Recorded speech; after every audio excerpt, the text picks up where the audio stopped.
Tapi orang kecil hanya tergantung sama hakim yang adil. Menggarisbawahi dan mengingatkan kepada para hakim seluruh Indonesia untuk menghindari hidup hedon, ya, hidup yang berlebihan, hidup yang bermewah-mewah. Take home pay per bulan bisa belasan juta untuk hakim dengan posisi terendah.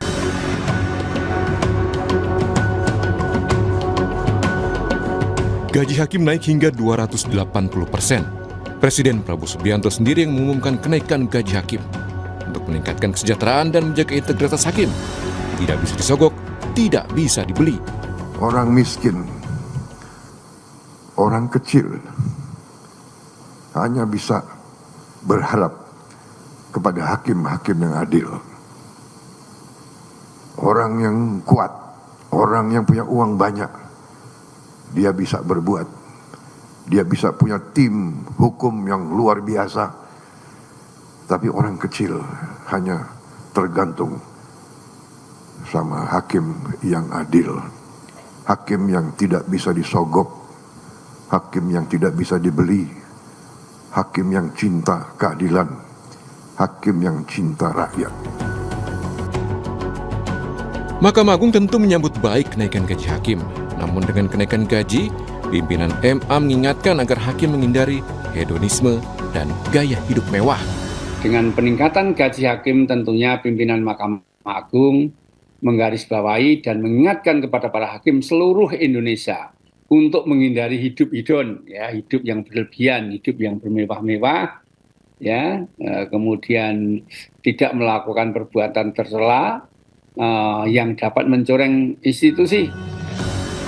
Berdasarkan Peraturan Pemerintah Nomor 44 Tahun 2024, gaji hakim paling rendah atau golongan 3 dengan masa kerja 1 tahun berkisar Rp2.785.000 hingga Rp3.154.000. Sementara hakim golongan 3 dengan masa kerja 5 hingga 6 tahun sebesar Rp3.057.000 hingga Rp3.461.000. Keputusan Presiden Prabowo Subianto menaikkan gaji hakim terjadi di tengah sorotan publik terhadap kasus suap yang menjerat sejumlah hakim. Antara lain kasus penanganan perkara ekspor CPO yang menjerat 4 hakim. Kasus korupsi juga menjerat mantan pejabat Mahkamah Agung Zarov Fikar. Saat penggeledahan, penyidik Kejagung menemukan tumpukan uang dalam mata uang asing senilai Rp915 miliar dan 51 kg emas di rumahnya di kawasan Senayan, Jakarta Pusat.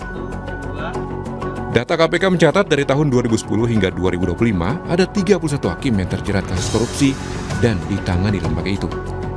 Peneliti Pukat UGM, Zainur Rahman, menilai kenaikan gaji hakim tidak bisa secara efektif mengurangi perilaku korupsi. Kalau di total take home pay per bulan bisa belasan juta untuk hakim dengan posisi terendah. Untuk hakim agung take home pay-nya adalah ratusan juta.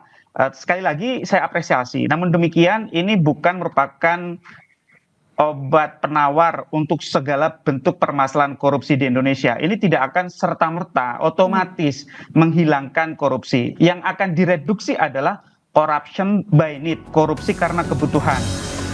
Tapi sekali lagi lewat pernyataan Presiden, dirinya butuh hakim yang benar-benar tidak bisa digoyahkan, tidak bisa dibeli.